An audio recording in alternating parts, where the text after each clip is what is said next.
Saya akan membahas jawaban dari soal nomor 4. Langsung saja masuk ke jawabannya. Syarat untuk mengetahui bahwa limitnya ada, kita menggunakan rumus yaitu limit T mendekati 0, Ft dikurangi F0 dibagi T kurangi 0. Langsung saja kita substitusikan ke dalam rumus, yaitu limit T sama dengan T mendekati 0, kemudian kita masukkan Ft-nya yaitu ln dalam kurung 1 ditambah T kuadrat dibagi T, kemudian dikurangi F0. Di situ F0-nya bernilai 0 karena dalam soal tidak ada keterangan bahwa nilai I itu ada. Maka kita masukkan F0-nya yaitu 0. Kemudian dibagi T kurangi 0. Nah, selanjutnya supaya kita bisa menghitung, kita kalikan dengan T, pembilang dan penyebut, supaya pada Ft-nya itu yang 1/T itu penyebut dari Ft itu hilang. Kemudian kita kali T, lalu yaitu sama dengan limit T mendekati 0 ln 1 ditambah T kuadrat dibagi T kuadrat. Kemudian kita gunakan cara L'Hopital. Kita turunkan limitnya, yaitu menjadi sama dengan limit T mendekati 0 limit dari ln 1 plus T kuadrat yaitu 2T dibagi T kuadrat ditambah 1, kemudian dibagi 2T. Nah, supaya kita bisa mencari nilainya supaya tidak 0, karena di situ kalau kita langsung masukkan 0 ke T, itu hasilnya 0/0 dan berarti tidak memenuhi syarat atau penghitungannya salah. Nah, supaya hasilnya tidak 0, maka kita kalikan seperti pada pembilang dan penyebut. Hasilnya menjadi limit T mendekati 0 2 per T kuadrat plus 1 dibagi 2. Nah, dari sini baru kita masukkan 0-nya. 0 dimasukkan ke T, maka hasilnya 2/1 dibagi 2. 2/1 sendiri itu sama dengan 2. Jadi hasilnya 2 dibagi 2 sama dengan 1. Itu komponen I. Kemudian kita masuk ke komponen J. Kita menghitung yang di komponen J. Sama caranya, kita menggunakan rumus limit T mendekati 0 Ft dikurangi F0 dibagi T dikurangi 0.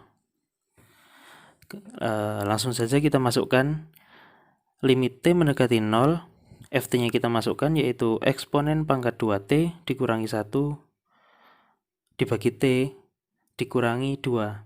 Kenapa kok dikurangi 2?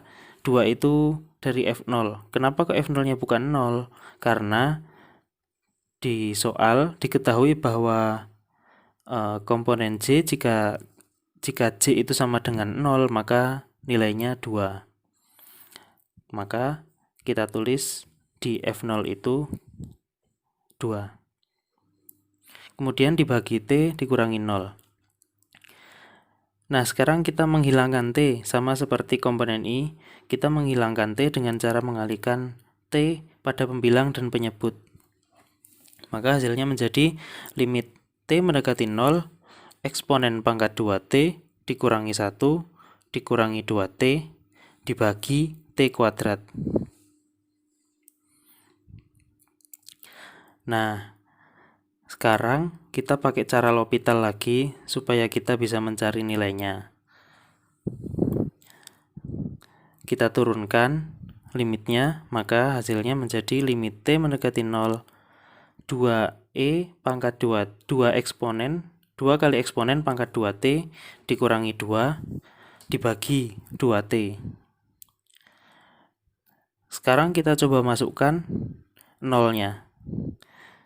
Jika kita langsung masukkan nolnya, maka hasilnya 0/0 karena 2 kali eksponen 2 kali 0 itu 2. Nah, 2 dikurangi 2 itu 0, maka hasilnya tetap 0. Maka kita gunakan cara L'Hopital lagi. Kita turunkan lagi menjadi limit T mendekati 0, 4 dikali eksponen pangkat 2T dibagi 2. Nah, sekarang baru kita masukkan nolnya.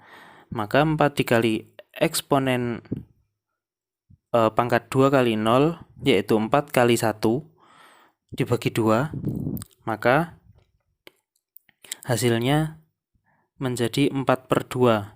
Nah, 4 dibagi 2 hasilnya sama dengan 2. Sekarang saya akan menjelaskan soal nomor 5. Langsung saja kita masuk soal nomor 5 yang A. Maka V sama dengan dr per dt atau R diturunkan ke T, yaitu sama dengan negatif omega sin omega T, itu termasuk komponen I. Kemudian ditambahkan ditambahkan omega cos omega T, itu termasuk komponen J. Maksudnya seperti itu. I dan J itu hanya untuk penanda kalau misalkan itu adalah komponen I atau komponen J. Kemudian maka R dikali V yaitu sama dengan cos omega T ditambah sin omega T dalam kurung, kemudian dikalikan negatif omega sin omega T ditambah omega cos omega T dalam kurung. Kemudian hasilnya sama dengan cos omega T dikalikan dengan negatif omega cos omega T, kemudian ditambahkan dengan sin omega T dikalikan omega cos omega T, yaitu hasilnya sama dengan 0. Jadi R dan V itu saling tegak lurus. Kemudian yang soal 5B, D kuadrat R per dt kuadrat yaitu sama dengan dv per dt atau turunan V terhadap T, yaitu sama dengan negatif omega kuadrat cos omega T dikurangi omega kuadrat sin omega T, sama dengan negatif omega kuadrat dalam kurung cos omega T ditambah sin omega T, yaitu hasilnya sama dengan negatif omega kuadrat kali R. Jadi, percepatan berlawanan arah dengan arahnya R, yang berarti ia mengarah ke titik asal besarnya sebanding dengan nilai mutlak R yang adalah jarak ke titik asal. Kemudian soal nomor 5C,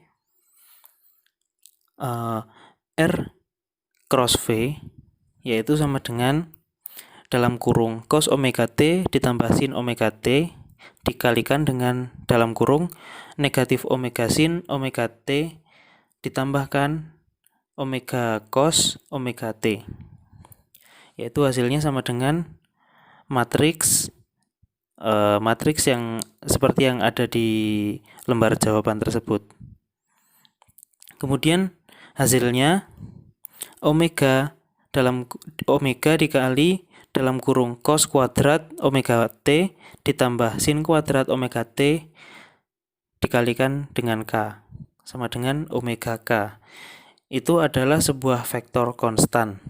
Nah, secara fisik geraknya adalah gerak sebuah partikel pada lingkaran dengan sudut omega yang tetap. Percepatannya yang mengarah ke pusat lingkaran adalah percepatan sentripetal. Mohon maaf, itu fotonya sedikit tertutup dengan label. Di situ tulisannya adalah sentripetal.